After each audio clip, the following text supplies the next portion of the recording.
Hello and welcome to this week's reading vlog. So this week I did something a bit different. I decided to do a ChatGPT recommends to pick which books that I would read this week. So let's just get straight into it. The first book I asked ChatGPT to recommend to me was based on the book Lightfall, which is a graphic novel.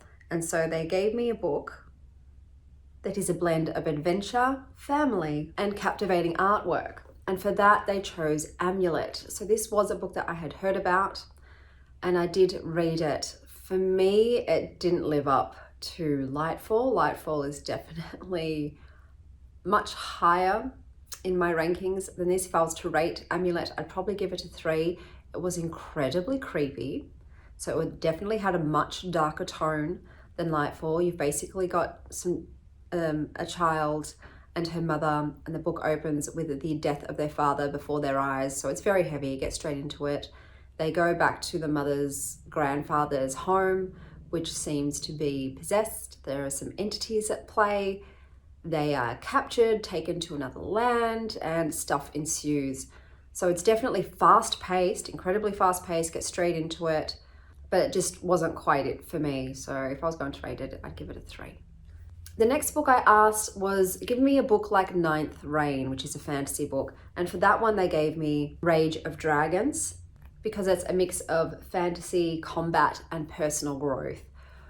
Oh, guys, so this one opens up with the good guys on a ship, having found an island. They're in search of a new home. They are exhausted, and they've decided this will be the new home. Unfortunately for them, the island is already inhabited by local savages, otherwise known as the indigenous community that's on the land. And they decide to commit mass genocide and just kill all of the local savages so that they can make the land their home. I'm like, bruh, are we serious right now? You think that I'm going to be behind these guys after they've just committed mass genocides and are basically colonialists? No. I still continued reading a little bit, but the book was just so packed full of just action scenes and battle fights, and I couldn't get past the opening genocide act, to be honest, so I did DNF that one. I then asked to recommend me a book like The Nameless Witch, and they recommended Witchmark by C.L. Polk because of its themes of witchcraft, family, and complex magical systems. Ooh, okay, so I have given Witchmark 3 stars. Where's the world building and the magic system, bro? Where's any explanation for any of that? Oh, there's none. There's none, guys. There are a lot of toxic family relationships in this. I found the gay romance really bland and boring. There was like no chemistry there. It's just, of course they're going to get together because that's the way that the author's writing it. The writing is really average as well, but it's a magic system that really wasn't explored. So in this world, which you don't really want people to know you're a witch, but then there's these like storm bringers or witch people that control the magic and they control the climate of the town. So they're known, but I'm like, but they're witches as well. So why are they allowed to be out and known and about, but every other witch cannot be known, otherwise they pretty much get witch trialed? It didn't make sense. So in this world too, the storm people, magic, use what they call like seconds. I can't remember the term that they use, but people that just power up these witches basically. So these other witches, like the main guy, have their own powers. He's a healer, so he's working in the medical field healing people. But in this world, he will just be used as a battery source for his sister, who's a storm witch. And it's not explained. It's not explained. So these people tend to run away. They don't want to be shackled and bonded to these storm witches. You know, they want their own lives. They've got their own powers. So there's sort of like a class issue happening as well, because all the storm witches tend to come from very powerful, rich families. But like I said, stuff isn't explained. There's so much it doesn't make sense. There are different types of beings in this world. There's also another kind of entity that's not human, not a witch, and it just, nothing made sense. So when there's no world building and magic system, the book is really bloody confusing, and that was the case with Witchmark, so it just didn't quite hit for me. I then asked for a slow burn enemies to lovers fantasy book, and it gave me Queen of the Tearling. Guys, okay, so I rated this 2 stars. There is so much fat phobia in this. So you've got people telling the main girl constantly that she's fat and plain and ugly, okay? And then you've got the girl herself, when she meets a handsome boy, deciding, I'm not going to eat as much food because I don't want him to think I'm fat, and basically going on a diet. Why is this in a fantasy book? So I didn't love that, and this was not something that's just brought up once or twice. It's brought up repeatedly throughout the book. There was also a lot of shaming of women that like to wear dresses or play with dolls. Like, do you think I'm just some kind of woman that cares about dresses and dolls? Oh, I was hoping you weren't. Women can like to wear pretty dresses. Little girls can play with dolls. That doesn't make them lesser. You're not a better woman if you like fighting and male things. I absolutely hate that. And I'm like, can we not do this anymore? So there was like, with the fat phobia and that, it put a sour taste in my mouth. There was also zero world building in this. This is another book where nothing was explained. So basically you've got humans who have come from our modern world. Something happened. They're now in a different land. We don't know if it's on the same planet. We don't know anything. Well, where is this land? What is this land? We don't know. They're on this different land and they're basically living in medieval times. So they've come from modern technology, and yet somehow by moving to this land, they're basically just learning how to make swords. They're learning the very basics. They've got carts and horses.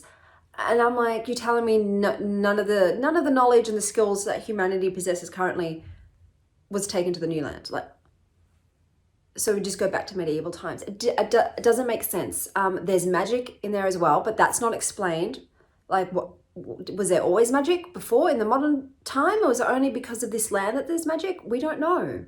We don't know. Just nothing is explained, and that is just really lazy to me. I can't get into a book where I don't understand the history, what's happened, why it's happened, what the rules are, what's going on. It doesn't make sense to me. They're into human trafficking. So there's like this sorceress witch. So she has full power. Everyone's scared of her. And so the Tearling ships off 250 citizens per month. And it could be infants as well. It's supposed to be done by lottery. How have they not run out of people? That is an exorbitant amount of people to be shipping off, basically to be sex slaves. And I'm just like, would this really happen? I don't think so. I don't think so. I didn't like it. I didn't like this book at all. The characters, the lack of world building and magic explanation, I didn't like it at all. So that's why I've given it 2 stars. And then I asked it to recommend to me an historical romance, and it recommended Duke of Shadows. Okay, so Duke of Shadows is set in British occupied India. The main character is English. She very much believes that what the English are doing is right. They're making India better by subjugating them. The male love interest is mostly English, 1/4 Indian. And so he's got a bit of a different view, which she doesn't agree with. Just like, are you really being treasonous against Mother England? It's hard for me to read a main character who's racist and supporting the colonialists. I understand why. Obviously, at that time, you would think, you would back your own country and what they're doing. But this book was so incredibly brutally violent. I don't really read romances to see women getting their titties chopped off. Kind of when that happened, I'm like, oh, this is not really what I signed up for. So the book was incredibly violent. It was horribly, horrifically violent. Lots of sexual assault. The love interest as well, the relationship between them was toxic as all hell. So the point where I was like, yeah, this isn't for me at all, was when the male interest, Julian, physically restrained Emma, despite her saying, let me go, stop touching me. He didn't. I'm really not into that. Maybe if you haven't been sexually or physically assaulted, you could get behind this romance. I can't. It's, I'm not in that boat.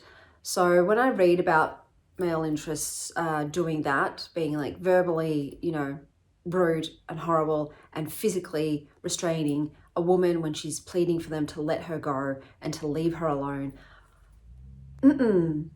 it's not lovely for me. This book is bizarre, the way it happens and it goes down, and the conflict. It was it was real heavy. So much murder in this book. Just keeps happening all the way throughout. And it wasn't in a fun way. It wasn't a fun killing, you know what I mean? Like, I wasn't having a good time with all the murders. So I gave it 2 stars. 2 stars, because like the writing was fine, but it's just, this isn't a romance. So those were all the books that ChatGPT recommended. The best one was Witchmark with the 3 stars. None of them were good. So I definitely would not recommend using it as a tool for book recommendations, unfortunately. It sounded like it got the idea, you know, when it was giving me like, oh, you'll like this because of this. I'm like, okay, that sounds plausible, but these books were not for me. So those were the books that I read for this little segment. I hope that wherever you are, you're having an extraordinary morning, afternoon, or evening. And as always, stay wild, Star Child.